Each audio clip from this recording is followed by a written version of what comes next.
आलमी उर्दू कॉन्फ्रेंस होगा आगाज इसका आज। कॉन्फ्रेंस की इफ्तिताई तकरीब वज़ीर आला सिंध मुराद अली शाह इसके होंगे मेहमान खुसूसी।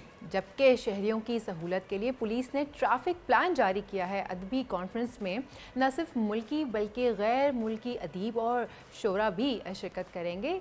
इस हवाले से मजीद जान लेते हैं, वहीं मौजूद है हमारे नुमाइंदे आसिम भट्टी। जी आसिम, बताइए।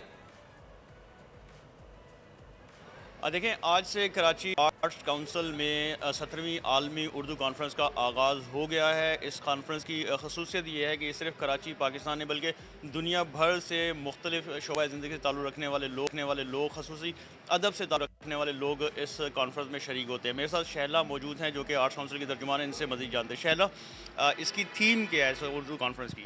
बिल्कुल, इस बार की जो 17वीं आलमी कॉन्फ्रेंस है इसकी थीम रखी गई है जश्न कराची।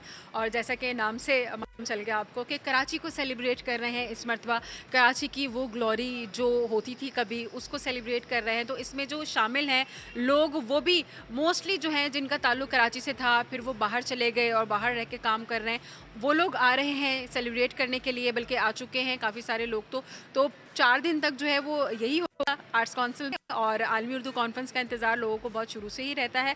तो वो यूँ कहना बेजाना होगा कि जी ये तो ईद का मौका होता है अदबी लोगों के लिए, तो उस हिसाब से लोग छुट्टियां प्लान कर रहे होते हैं। तो मेला है और सब लोग आ रहे हैं और हम कराची को सेलिब्रेट कर रहे हैं। और मैं यहाँ ये भी बता दूं कि इस साल जो है वो arts council of Pakistan Karachi के क़याम को 70 बरस हो चुके हैं। तो इस बार उर्दू कॉन्फ्रेंस में हम आर्ट्स काउंसिल के क़याम को भी सेलिब्रेट कर रहे हैं। 70 साल से एक इदारा कायम दायम है और फ़नुल लतीफ़ा के लिए काम कर रहा है। इसके अलावा कराची बेस्ड जितने भी आर्टिस्ट हैं, ना सिर्फ कराची बल्कि जो दुनिया भर में शोरा, अदीब, आर्ट और लिटरेचर के जो लोग हैं जो सारा साल इंतज़ार करते हैं उर्दू कॉन्फ्रेंस का, वो सब आ चुके हैं और सब मुस्तफ़ीद होंगे। और जो कराची के रहने वाले हैं जिनको इंतज़ार रहता है वो आकर अपने अपने पसंदीदा शोरा को, अदीबों को, सबको सुनेंगे। क्योंकि इस बार जो है वो उर्दू कॉन्फ्रेंस में 2 मुशायरे रखे गए हैं और इसके अलावा लास्ट जो है वो कवाली होगी। आज इनाग्रेशन था कराची पर, जो है वो सेशन भी था, उसमें अनवर मकसूद साहब बहुत पेश रहे।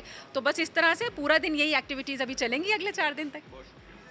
4 रोज़ा उर्दू कॉन्फ्रेंस में मुशायरे, थिएटर, कवाली समेत यहाँ पर बुक्स के स्टॉल लगते हैं। लोग अपनी पसंदीदा बुक्स जो हैं वो ख़रीद रहे हैं। जी, फूड फेस्टिवल का तो बताया नहीं, वो भी तो होगा यहाँ पे। फूड फेस्टिवल वो कहाँ पर होने वाला है? यहीं होगा, इसी में शामिल है। बेफिक्र हो जाएं आप, ये पते की बात है ना, ये पते की बात है। खैर, सिर्फ खाना खाने नहीं जाना है, वहाँ पे जो है अदब का जो मेला है, खासतौर पर सबसे अच्छी बात जश्न कराची को सेलिब्रेट किया जा रहा है इस बार उर्दू कॉन्फ्रेंस में। तो हम भी चलेंगे और आपको भी लेके चलेंगे। सब्सक्राइब करें और बेल दबाएं ताकि कोई खबर रह न जाए।